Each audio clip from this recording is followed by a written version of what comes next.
So do this right now. Go get a piece of paper and a pen.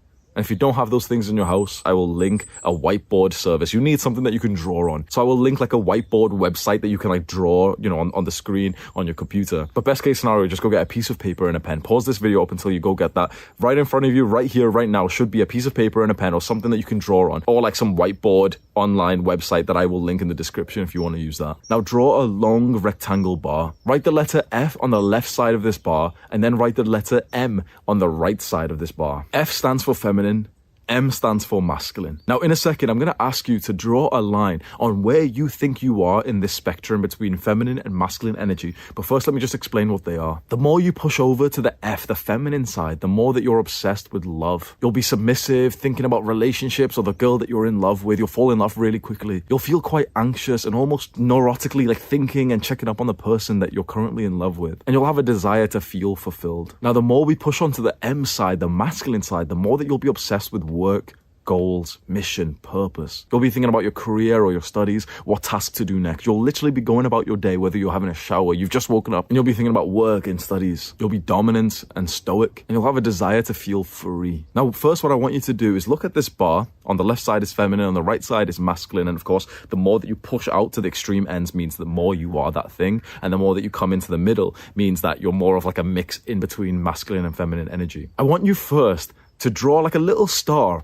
on where you want to be in this spectrum. What is your goal energy? Draw a star there and then draw a line of where you think you are right now. It's very interesting. If you imagine the results of this little practice that we've just done with everyone who's watched this video on YouTube and all of the young men who have taken this practice, imagine you could like fly up into the air and see every young man who has done this practice and you could see their pieces of paper. What do you think the results would be of this? You would see an entire generation of men wishing that they could be more masculine. Their star would be more on the masculine side than their line. It's very interesting, isn't it? It's almost a universal desire for guys to want to become men. This is a huge problem.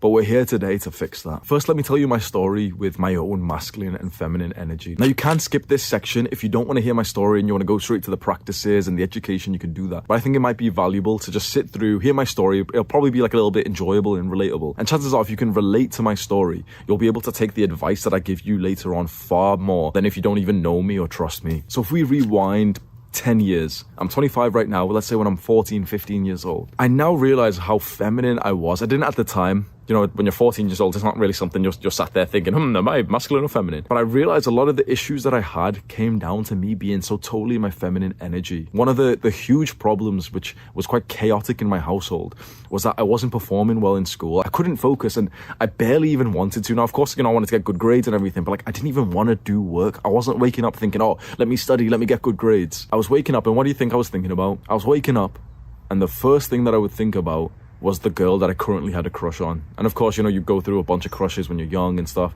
So I'd be obsessing over this one girl. I'd wake up and think about her straight away. I'd be brushing my teeth almost thinking about her, or, you know, every now and then thinking about something else. Go to school, and if I was in the same class as her, I'd just be like awkwardly just darting my eyes towards her, thinking about her instead of thinking about the lesson and what we're supposed to be studying right now. I was almost never in my masculine energy, which meant that I was never focused on work. And alongside that, being in your feminine, especially for a guy, it's deeply unattractive. Here I am obsessing over this girl who doesn't even know that I have a crush on her, and I'm like anxiously just thinking about her, checking her Facebook status. This is when people actually use Facebook. It's not attractive. Now, a feminine woman's anxiousness, you know, she always thinks about the guy that she's into. That's quite attractive as a guy. If you imagine this as a man, it'd feel kind of nice to think that the girl that you're into is thinking about you quite often. That's kind of attractive. But on the other way around, it's not. Most women don't want to know that you're thinking about them all day. It's unattractive to women. And so, of course, when I'm in my feminine energy when I was younger and I'm like totally obsessed over this girl, do you think I ever attracted the girl that I had a crush on? And this happened crush after crush after crush. And I remember this one particular girl in college, and I saw her recently actually, and she's a nice girl and everything, but I had a crush on her, like a major crush on. Maybe I'm 16, 17 years old.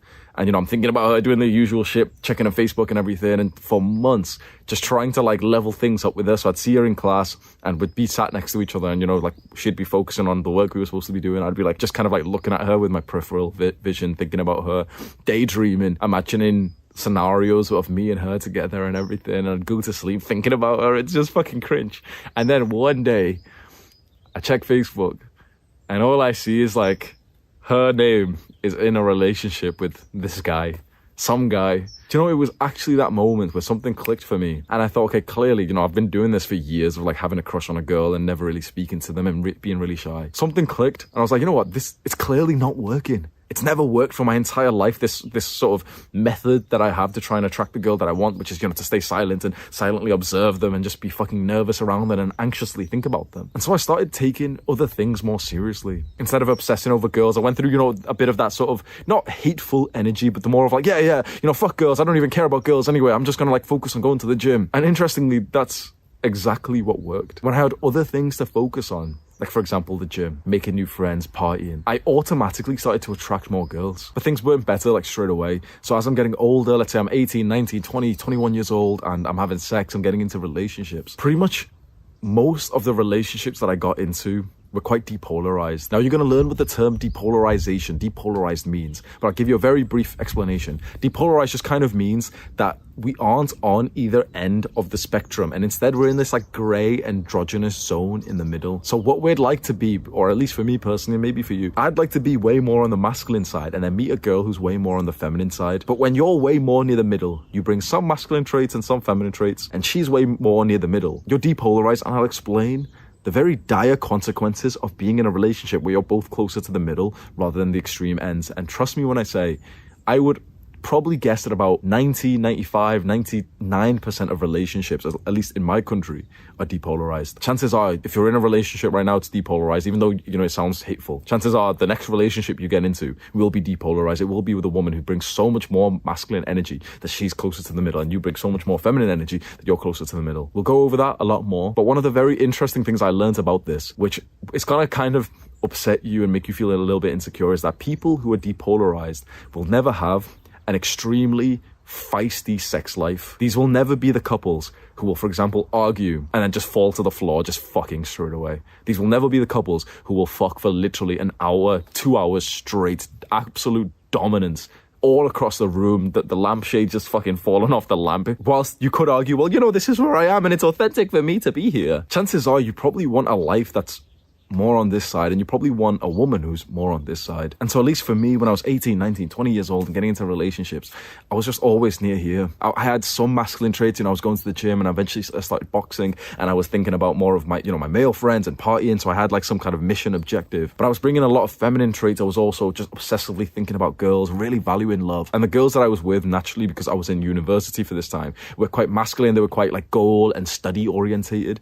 Now that can, of course, be a good thing, but there's a variety of issues that stem from this kind of depolarized relationship.